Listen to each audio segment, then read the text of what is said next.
Selamat malam.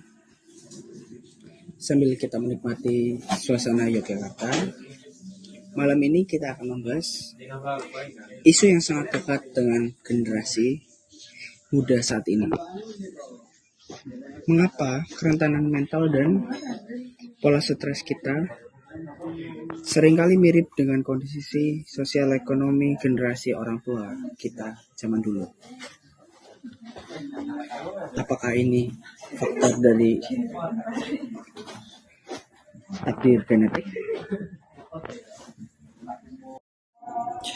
Secara sosiologis, tidak. Ini adalah konsep kesehatan antar generasi.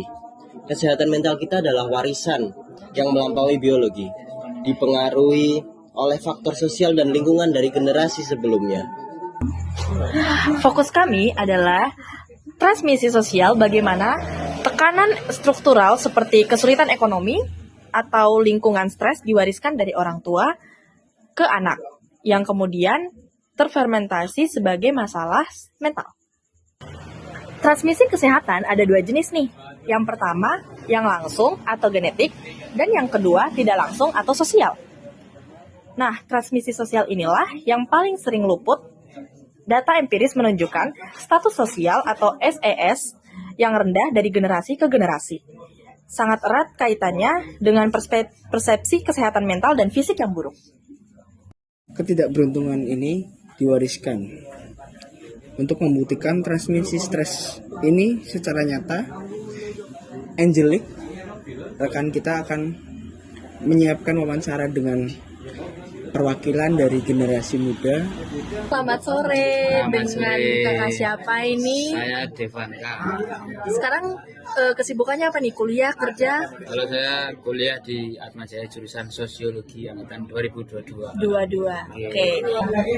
Halo Kak, selamat sore. Dengan kakak siapa di sini kalau boleh tahu? Aku Rina. Karina. Kakak sebelumnya kesibukannya apa ini? Kuliah, kerja? Aku kuliah. Kuliah semester? Semester 7. Jurusan? Jurusan Sastra Indonesia. Sastra Indonesia. Kalau hal tersebut menurut saya yang saya alami sendiri tidak mempengaruhi ya. Sebagian aja. Tekanan finansial ada, pasti ada. Tapi aku udah bisa beradaptasi. Kalau komunikasi dalam keluarga sendiri, kalau saya emang jarang ada komunikasi dan interaksi di keluarga, karena saya banyak cerita, banyak nongkrong itu sama teman-teman yang di luar keluarga lah ya. Saya di dalam keluarga ya kebanyakan cuma diem, cuma dengerin.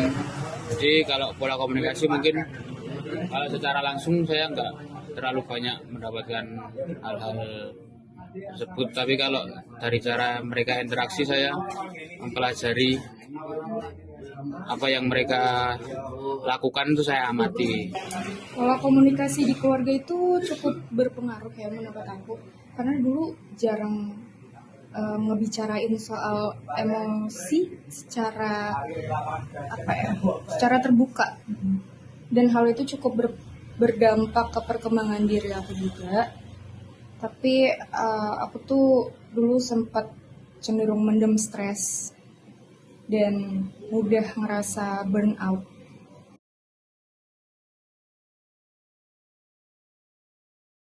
Jujur saya sendiri tidak pernah mencari hal tersebut, tidak pernah secara spesifik mencari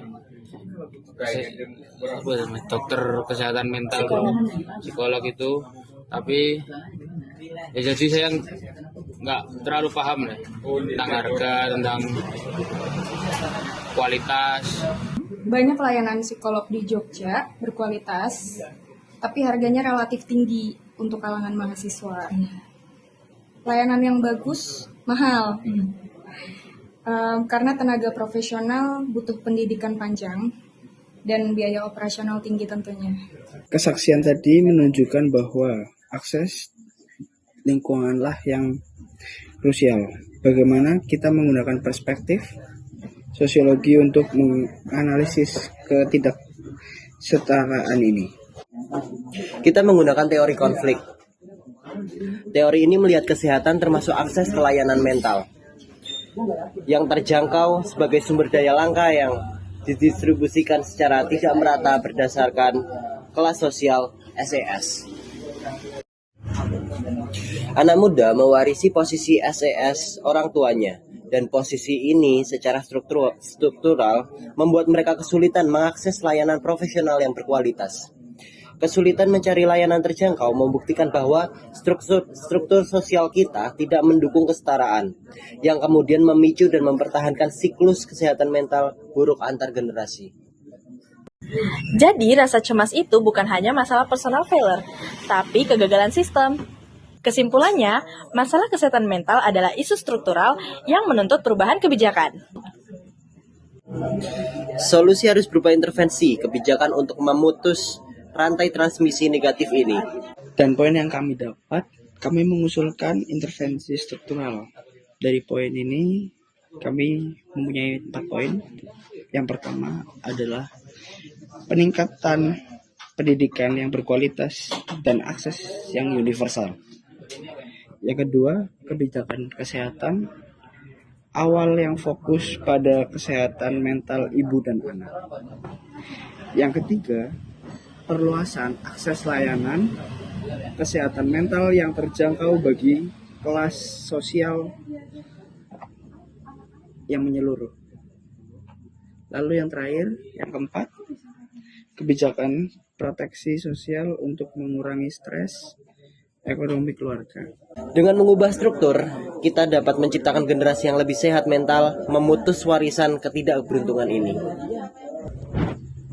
Dan mari kita ciptakan generasi yang lebih sehat.